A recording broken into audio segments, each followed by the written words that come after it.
Hello everyone and welcome back to another video from Wake&Tech. In this video, I'm going to show you how to download the Telstra application on your smartphone. So make sure you watch this video all the way until the end to find out how you can do this. And before we begin, just hit that like and subscribe button real quick and let's get started. First of all, if you're on iOS, then open up the iOS App Store. And if you're on Android, then go ahead and open up the Google Play Store. Now go into the search box and type in My Telstra. Once you find the My Telstra application, go ahead and tap on the Install button.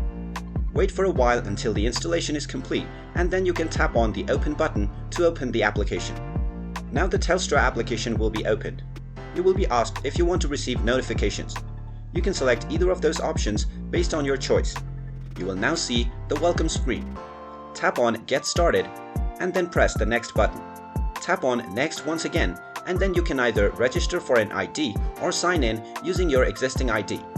Once you sign in, you will be able to use your Telstra application and manage your devices from your smartphone.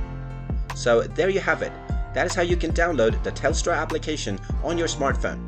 If you find this video helpful, make sure you hit that like button and subscribe to our channel if you haven't done so already. Also ring that notification bell to never miss another update from us. Thank you for watching and I will see you again in the next video.